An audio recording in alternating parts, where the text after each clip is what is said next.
Music is still a very big part of your life. In fact, you were serenading a young girl today. You were singing a little bit in the green room. You have an extraordinary voice. Do you ever intend to get back to it? I've never left it.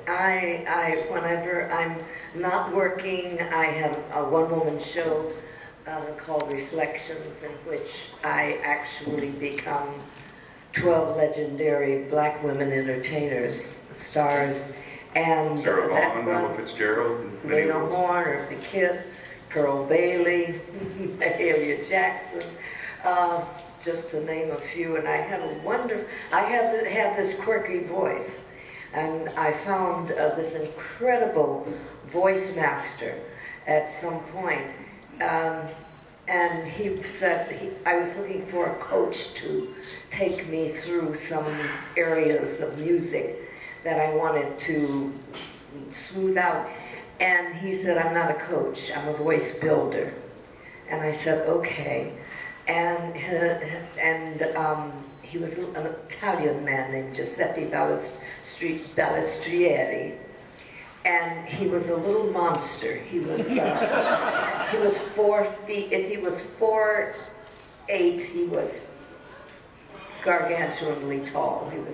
That was it. And but I to his face called him Little Mussolini, and he said, "Thank you," because he demanded of you your best, you know. And he could only work from how he taught it. He taught bel canto. It was called bel canto, which means beautiful voice. And the exercises sounded nothing like singing exercises. As a matter of fact, I don't think anybody who's ever studied bel canto will ever show you what the exercises are, because they're vocal exercises that really grab hold to your body, your voice, and turns it into something that you can do anything you want to with. Okay, there's some very famous people who have studied bel canto. I think there are only 4 teachers in the United States. During the course of this, I will ask some, and you guys will ask some. So please, you have been waiting there. Go ahead. All right, well, thank you, and thank you for coming to Texas, and I promise I won't ask any sports questions. First of all, I want to thank you for doing the movie True Love, and if nobody else has seen it, with Jasmine Guy and Nichelle Nichols, I highly recommend it.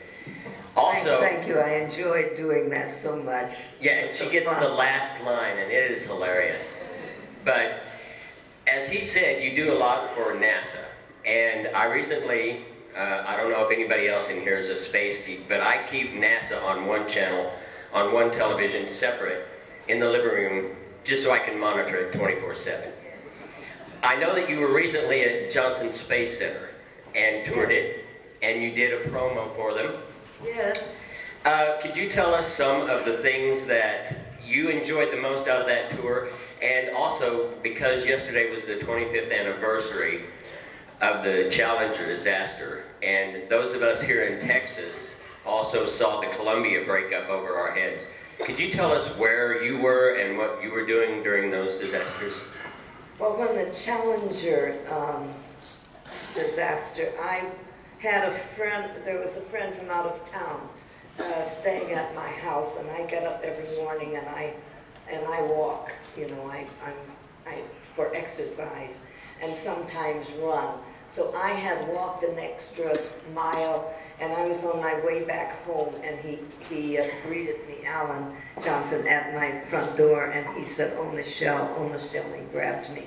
And I thought somebody in my family, something had happened. He said, the Challenger. And I said, "Oh, yes, it went up. Did you see it?" And then I discovered it had.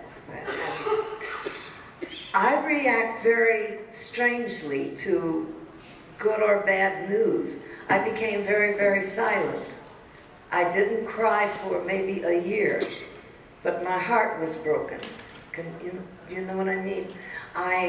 Because my people were in that ship. Dr. Ron McNair was one of the one of my recruits that I had given a big event for in Los Angeles that he had come to, and Gene Roddenberry came, and I put a big show on for him of dancers and singers and all about space, and it was a space musical. And he was just blown away, and NASA had sent spaceships and memorabilia to the Palladium in Los Angeles. And it was a marvelous, all the press came out. It was a marvelous event. And that happened to me the last time that I saw him. Last year I was on Monique's show, and in the audience was his son, his grown son, and his wife. And this little boy had been just a little boy. And he looked so much like his father. We took him in my arms and hugged him so. And it may have been, that's when I cried. So that was 25 years later. But it was always in my heart. Judy Resnick, who 4 years after Star Trek, well, NASA presented me with its highest civilian award, the medal, and just before she went on, it was Resnick who pinned me. That was, and she was one of my recruits, that was such an incredible thing to stand there and have her pin just before she went. We were talking about this before we came out here, and I'd asked you about the years you've spent recruiting for NASA. And we were talking about the tremendous responsibility that comes with it. And I had asked you if it was a burden sometimes to bear, and you said that when you signed on to do it, and you continued to do it to this day, you have come back to it. You said you were too young at the time to know what it meant to get involved in it. But over a period of time, obviously, you come to understand the significance. I rapidly became aware, once I took it on. I had a company called Women in Motion, of women who were out doing outreach for young people to exactly what the President's initiative is today in the sciences.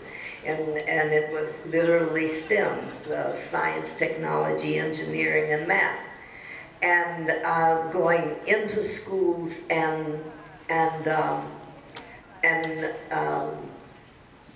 inciting the minds and encouraging them and finding they were interested, young people. If you reach out, they will respond.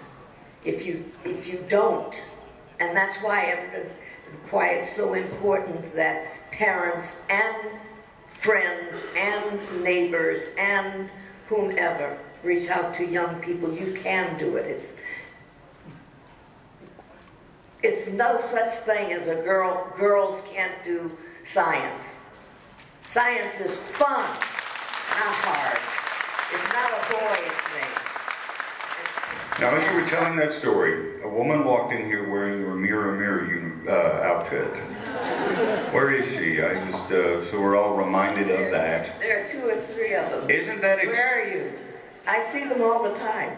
Is it not extraordinary to think that you could go from wearing that outfit on TV to recruiting folks for NASA? That's an extraordinary leap from that outfit to NASA. Yes, but that was an alternate universe. I didn't. Excellent point. Yes.